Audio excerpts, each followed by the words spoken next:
As you will see later on in this video, I put myself through a bit of mental torture reading this series, so leaving a like and subscribing would be highly appreciated. Now with all that generic YouTube crap out of the way, we could get into the video. It's that time again where I talk about a really bad manga that gets more attention than any of the good stuff I recommend.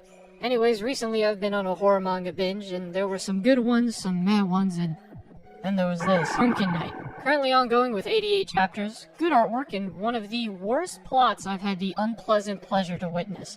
The story starts with a girl being killed by someone wearing a pumpkin head and using a knife, and then a scooper after she receives a text from said person in the pumpkin head.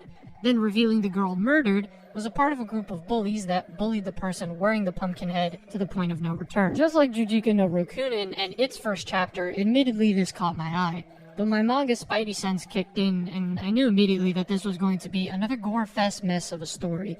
And, I think, well, because as the group of bullies are trying to process what's going on, is that Kobeni? I couldn't be bothered to remember her name, so we're just gonna refer to her as Kobeni, okay?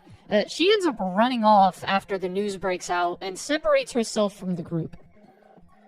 Okay, I've never understood this. Instead of taking time to write an actual cause and effect scene where the character is forced to be split up, the character just decides to split up at all for no reason. There's no advantage in doing so, there's no logical reason for why the character would do this, they just run off because the plot demands that they run off to make it easier.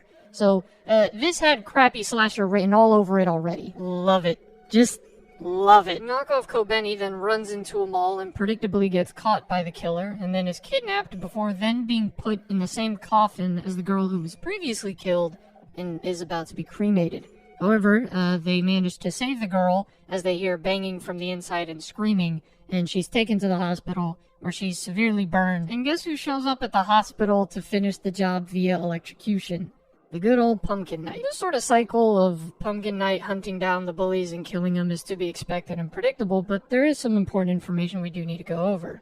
And that is Pumpkin Night's name being Naoko.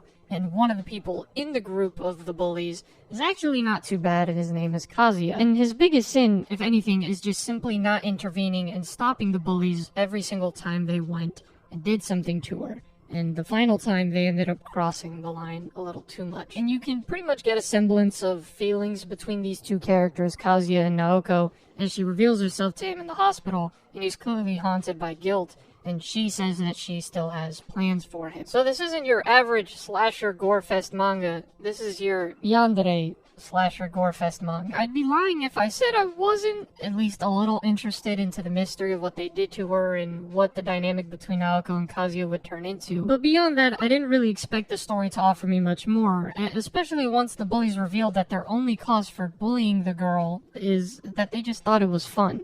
So this is just another basic, mindless revenge story. As well as the story does make an attempt to make you sympathetic towards Naoko, and, you know, all the horrible things that they ended up doing to her, and the prank they pulled on her where one of them put sulfur bags in the pumpkin head, which is what left her face so horrified and scarred.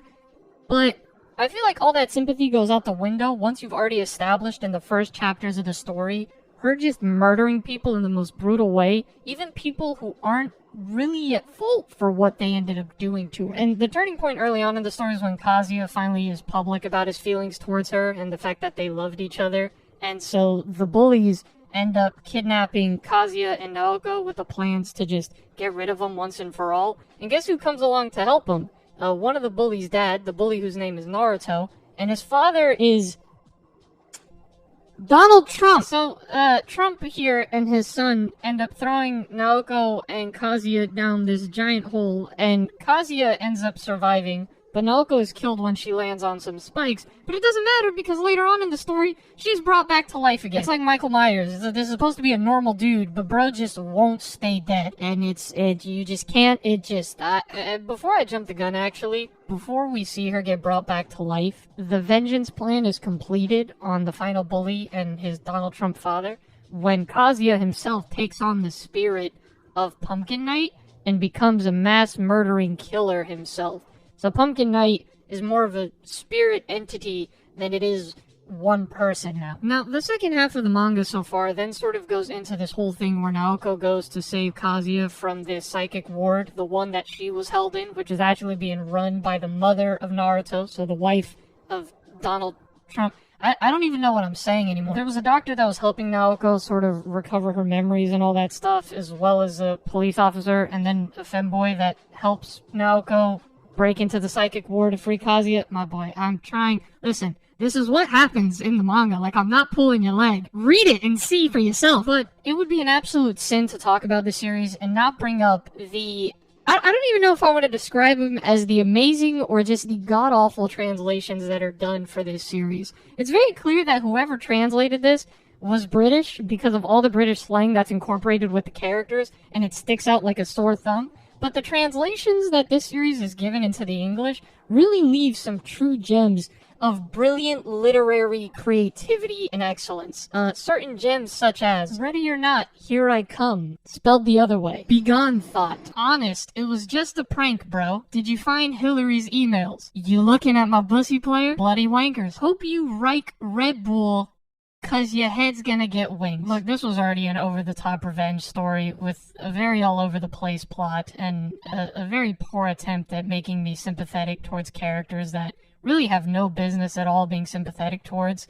But these translations admittedly made it a little more fun, although all the more eye-rolling and ridiculous. Now, in the part of the story where Kazuya does take over as Pumpkin Knight, the design given there is raw. And like I said, the artwork throughout the series is really good at certain moments. So if you like an over-the-top, just mindless revenge story, then have a blast with this. But overall, recently the whole military got involved, despite the fact that both Kazuya and Naoko are happy on an island together. And it's just, you just can't justify certain things. This is just awful. Like, there's just nothing about it other than the fact that it's mindless fun, I guess, that I could see any sort of appeal in. It's pretty much the same thing with Jujika no Rokunin. But at least Jujika no Rokunin's first chapter really set up a potential for a character that I could really enjoy, and it proceeded to turn into worse and worse and worse and worse. This was just... I already knew what this was going to be from the jump. It's my least favorite type of horror, no matter what sort of medium you put it in, where it's just shocking for the sake of it in the moment, instead of ambient horror, which really pulls you in and makes you immersed. Every event that happens in this story just... it is something to be laughed at, in my opinion. I would personally never recommend this on top of all the other horror manga that I've covered and that I plan to cover in future videos, but I know some of you are going to read it because this is one of those series that you can have fun with for all the wrong reasons. Again, the most memorable thing about this series is the character designs of Pumpkin Knight, Naoko, and Kazuya, as well as, again, just the insane translations, along with some of the brutal and over-the-top executions that happen throughout the series.